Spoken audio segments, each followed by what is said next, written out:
Hello, welcome. Sorry, I've been really sick, so bear with me. Uh, this is special education teacher philosophy presentation.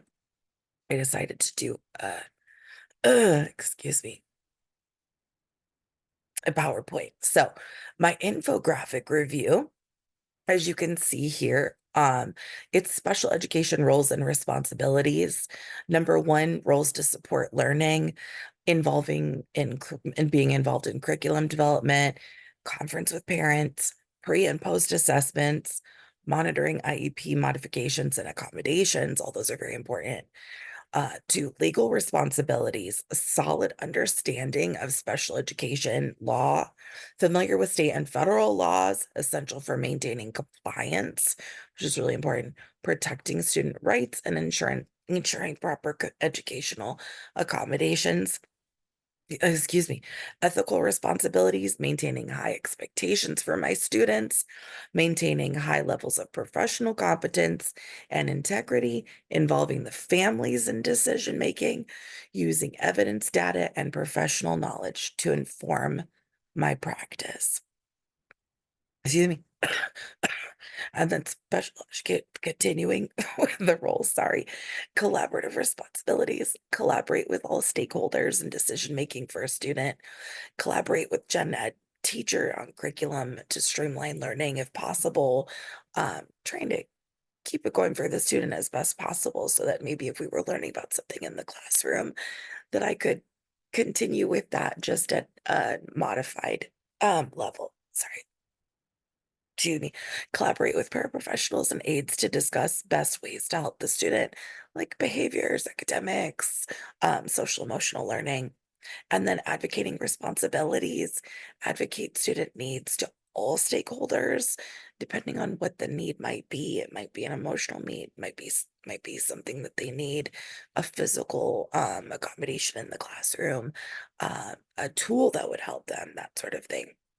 Excuse me, advocating for the teacher and paraprofessional needs to best assist the student and advocate for the least restrictive environment for the student. That doesn't necessarily always mean that they'll be in the gen ed classroom. It could mean they could be in a cluster classroom. That would be least restrictive for them. So it just kind of depends on what they need there.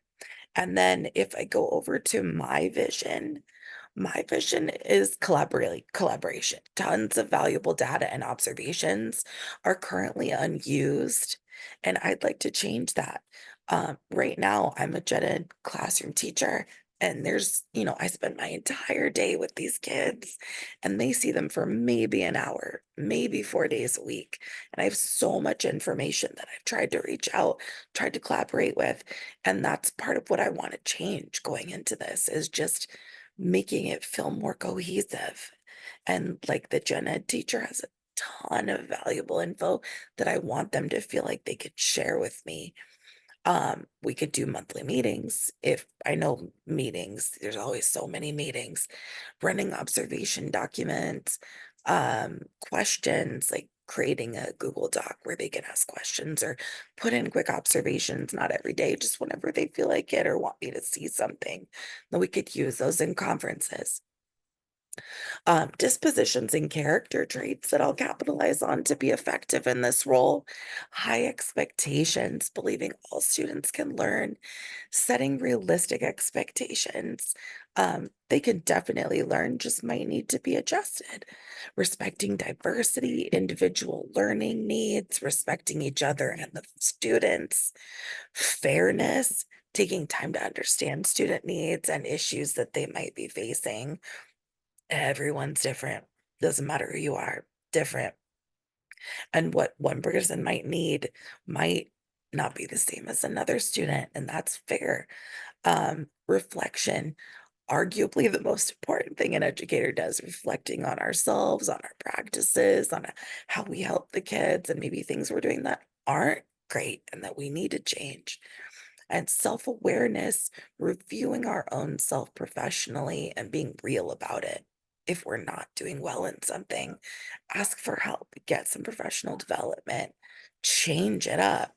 Just because you're trying something and if it's not working doesn't mean you keep going down that path. Ethical decision making, ensuring that decisions are being made ethically, research based, and all stakeholders are involved. A lot of the time, I think the parents don't feel like they have a voice, and I want them to feel like they do. Mm.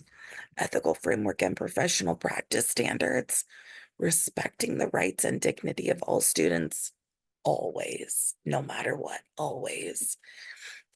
Maintaining trust and confidentiality, highly important when determining special education eligibility and acting in the best interest of the students and their families.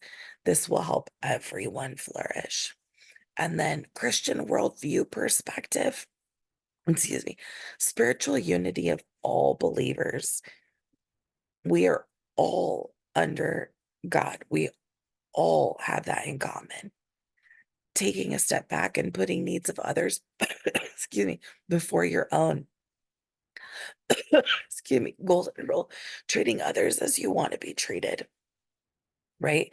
So that's a big, big thing. And I went to Catholic school for a large portion of my youth. And that was the most important thing that we learned about was just treating others how we want to be treated, not just the kids, not just the adults, not just the parents, everybody. We all deserve to be treated with respect and kindness.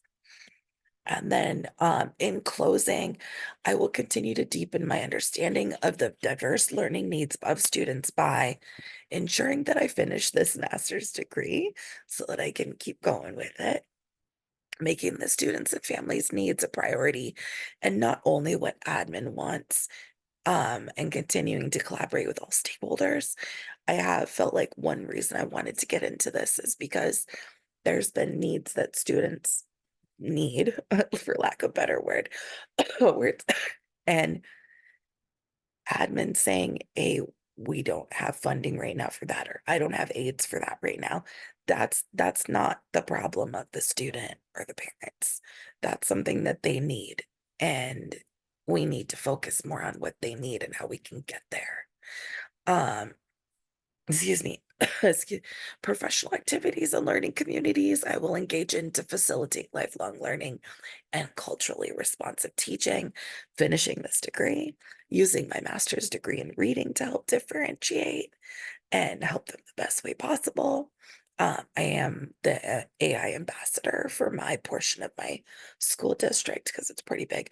So I'm learning about how that can help, and how we can have the students use it to be helpful without going, into the gray areas. And then I'm on my leadership team this year. I'm a union rep. And then I also plan on fitting in any PD that I possibly can. So thank you so much for listening to me. And I hope you have a great day.